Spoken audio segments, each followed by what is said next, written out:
Oi, Emily. Você foi uma grande mulher, não foi? Estou aqui na internet pesquisando sobre uma outra grande mulher. Aqui diz que ela foi uma das fundadoras do movimento espírita no Ceará. Ela se chama Emília Freitas. Aqui diz também que ela foi uma escritora, republicana e abolicionista. Vamos conhecer melhor sobre esta grande mulher no episódio de hoje de Memória do Espiritismo.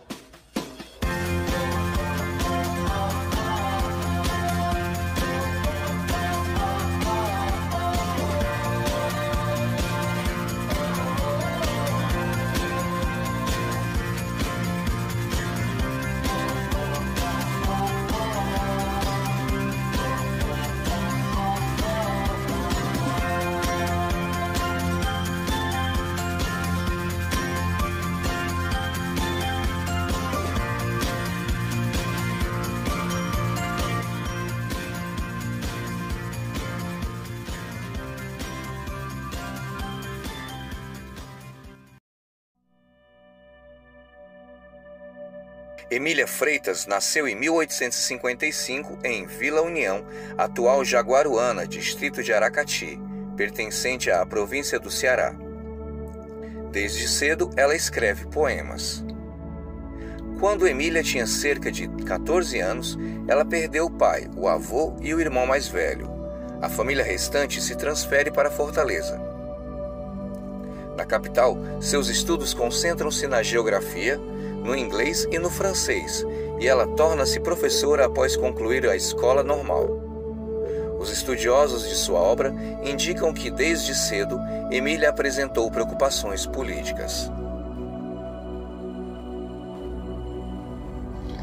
Em 1995, nós iniciamos aqui em Fortaleza um trabalho visando ao resgate da memória histórica do Espiritismo no Ceará.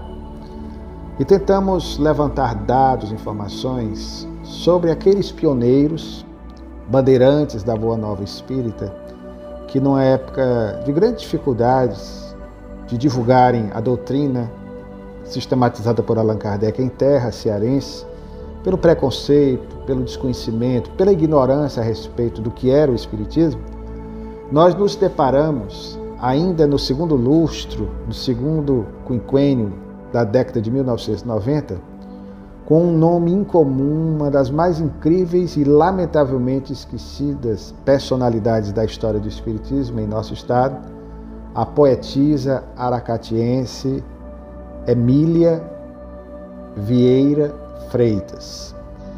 E Emília Freitas, como é mais costumeiramente conhecida, ela se sobressai, sobretudo, pela sua obstinação, pela sua audácia, por sua ação em várias causas sociais de seu tempo.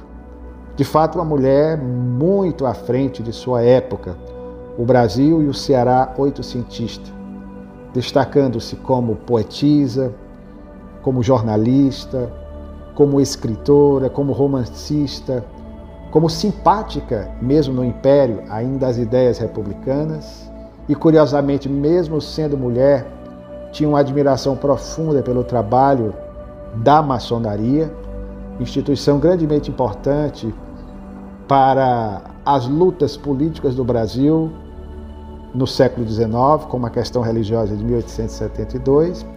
Ela também se enveredaria pela causa abolicionista e pelo espiritismo. Então são ações que numa época em que, sobretudo sendo mulher, não se tinha na sociedade alecarina, cearense como um todo e em nível nacional no Brasil um espaço para que elas pudessem ter o merecido destaque em relação às suas propostas, ela avulta, ela desponta entre outras tantas mulheres notáveis de seu tempo. Então nós passamos a nos interessar e constatamos tristemente, lamentavelmente, que pouca coisa havia. Claro que por sua atuação no cenário da literatura local, notadamente com publicação de uma obra, que é a sua maior obra, o romance A Rainha do Ignoto, lançado ainda no final do século XIX, nós começamos a tentar juntar algumas informações e fomos o primeiro, praticamente, a descobrir informações a respeito de sua militância espiritista na cidade de Maranguape. Foi quando passamos a encontrar algumas informações que nos levaram à constatação de ter sido ela a fundadora do segundo grupo espírita do Ceará, porque o primeiro foi fundado por Luiz de França de Almeida Sá em 1895, em Fortaleza, o Grupo Espírita Fé e Caridade, e o grupo que ela fundou na companhia de seu marido, Artúnio Vieira, em Maranguape, o Grupo Espírita Verdade e Luz, foi a segunda agremiação espiritista de nosso estado.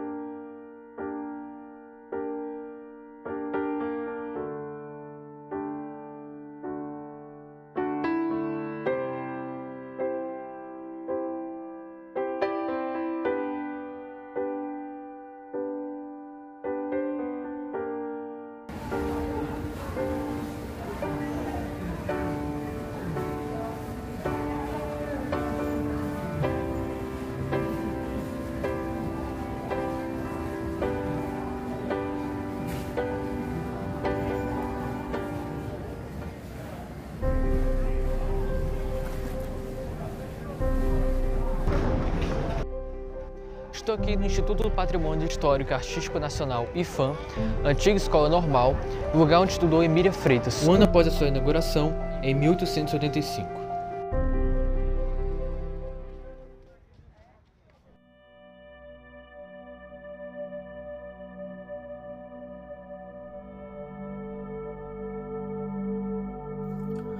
Ao publicar, em 1899, A Rainha do Ignoto, romance psicológico, Emília Freitas, professora primária nascida em Aracati, no Ceará, talvez sem sabê-lo, estava enveredando pelas trilhas do que muitos anos depois viria a ser chamado de realismo fantástico. Este romance, instigante e intrigante, articula-se em torno de uma comunidade de mulheres de organização clandestina dirigida por uma rainha que, republicana e abolicionista, propõe-se a remediar os males do mundo, já que os homens têm se mostrado até então incapazes de fazê-lo. Tal proposta no Brasil da época, e na tradição do romance entre nós, é de uma ousadia inédita e só poderia ter caído no vazio e num completo ostracismo, como de fato ocorreu. Luiz Felipe Ribeiro.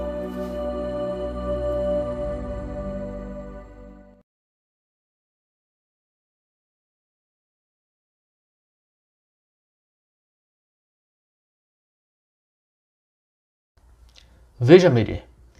A obra de Emília Freitas está cada vez mais comentada no mundo literário. Já existem diversas dissertações e teses sobre a Rainha do Ignoto. Vejam vocês também.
A obra de Emília Freitas continua influenciando muitos escritores e escritoras até os dias de hoje. Nesse momento, iremos entrevistar uma delas, Gégé Diniz. Gégé Diniz, como a obra de Emília Freitas influencia no seu trabalho? Em primeiro lugar, tem a influência muito direta que várias coisas que eu já produzi, eu coloquei uma referência direta a Emília Freitas, porque eu achei a história de Rainha do Ignoto muito interessante. A referência mais direta que eu tenho é de um coletâneo chamado As Artes Mágicas do Ignoto, que é basicamente uma série de contos todos passados numa mesma escola de magia do Brasil. E existe toda a história da escola e como foi que ela surgiu, e no caso a diretora e fundadora da escola foi a Emília Freitas. Na coletânea ela é uma viajante interdimensional que encontra esses lugares mágicos e tudo mais. E fora essa questão de tipo, eu ficar fazendo referência à Emília Freitas e o trabalho dela, existe a questão de tipo, eu ter lido na história dela que ela escreve sobre uma cidade do interior do Ceará. E eu particularmente sempre tive a sensação que tipo, se eu escrevesse sobre o interior do Ceará não seria interessante, as pessoas não iam gostar de ler. E aí isso me inspirou a escrever sobre o interior do Ceará. Eu nasci em Fortaleza, mas meu pai é do Cedro, que é uma cidade do interior que geralmente ninguém nunca ouviu falar. Mas mesmo assim eu escrevo sobre o Cedro, arredores de Cedro e tudo mais. E eu percebi que do mesmo modo que as pessoas se interessaram muito por Rainha do Ignoto, quando a história começou a ser relançada, as pessoas também se interessaram pelas minhas histórias que eram passadas no interior do Ceará. Então, assim, dessas duas formas, a Emília Freitas me inspirou bastante. O que a obra de Emília Freitas significa para você? Eu acho que o que a obra significa para mim é a história.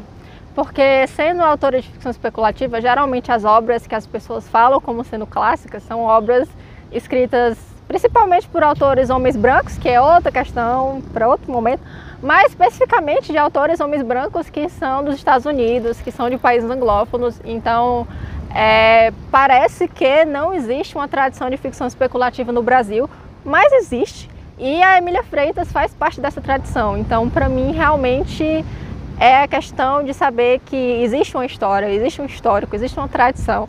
Especificamente, existe uma tradição no Ceará de produzir ficção especulativa desde faz muito tempo, porque o que eu percebo que acontece é realmente o apagamento assim, das autoras cearenses que a gente tem. E eu acho que a Emília Freitas ela foi vítima desse apagamento, mas assim, muito felizmente eu vejo que as pessoas estão resgatando a história dela, estão resgatando Rainha do Ignoto, e isso para mim me faz muito feliz e para mim é muito significativo ter a obra dela para a gente poder falar, olha, existe tradição aqui, sabe, existe história aqui. Então é isso que significa para mim. Fale um pouco sobre a sua revista, seus livros e como encontrar o seu trabalho na internet. Começando pela minha revista, o nome da minha revista é Revista Ignoto de Ficção Especulativa, justamente por causa da obra da Emília Freitas, a Rainha do Ignoto. E eu escolhi o nome Ignoto porque o ignoto significa desconhecido. E a linha editorial da minha revista é de publicar autores que não têm tanta experiência publicando, é de publicar ficção especulativa, que é fantasia, ficção científica e horror, que traga elementos novos, que repense os lugares comuns dos gêneros especulativos. Então eu achei que Ignoto é uma referência interessante, que eu sempre faço referência ao trabalho da Emília, mas também existe a questão do significado da palavra em si e da linha editorial que a gente segue na revista. E basicamente a revista, quem quiser ler, vocês podem procurar no Catarse Assinaturas por Revista Ignoto de Ficção Especulativa, e é um sistema de assinatura recorrente que os assinantes eles recebem as edições da revista e também newsletters. E sobre o meu trabalho, eu sou co-criadora do movimento Sertão Punk, que é um movimento de ficção futurista nordestina. E vocês me encontram na internet pelo @SailorLane no Twitter ou Usina de Universos em site, em Instagram e tudo mais. E basicamente o que eu publico é ficção especulativa, fantasia, ficção científica e horror. Mais especificamente, ficção científica e horror.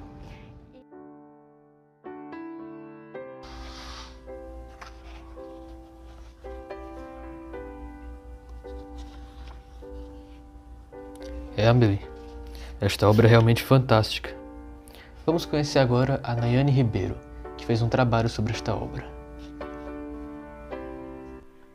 Eu gosto de falar que o meu contato com a obra Rainha do Ignoto aconteceu de uma forma um tanto tardia.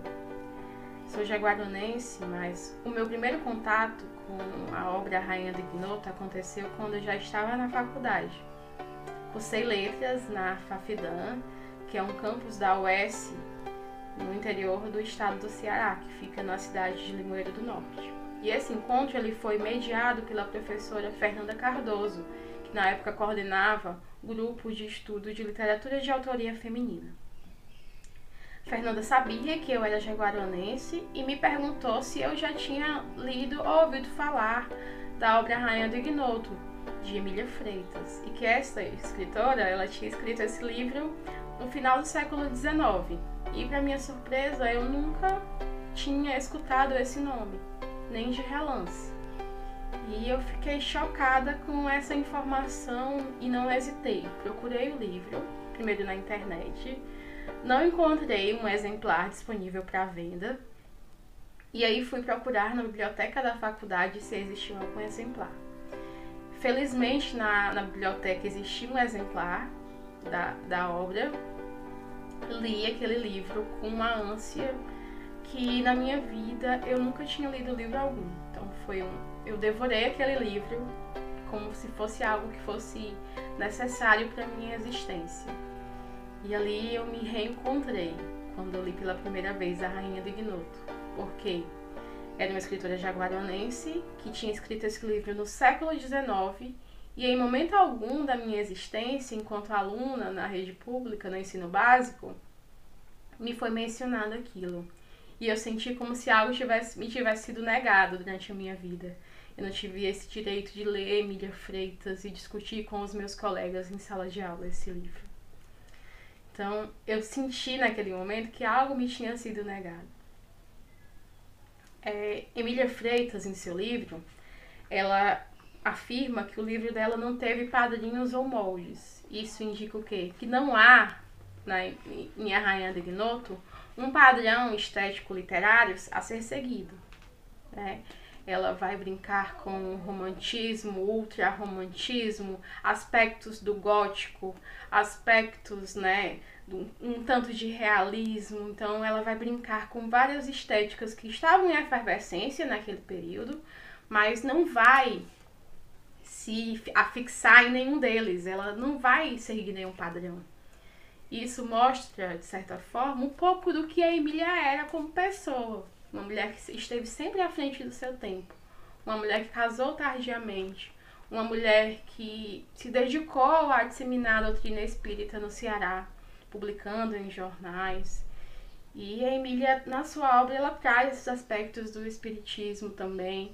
Ela traz os ideais que ela defendia enquanto pessoa civil, como as questões republicanas, as questões abolicionistas. Não é à toa que ela leva a alcunha de poetisa dos escravos. Então, Emília, em sua produção literária, ela reúne todos os aspectos que ela discutia, que ela acreditava e traz de uma forma magnífica em uma obra que é considerada por muitos críticos literários atualmente como o romance inaugural da literatura fantástica brasileira.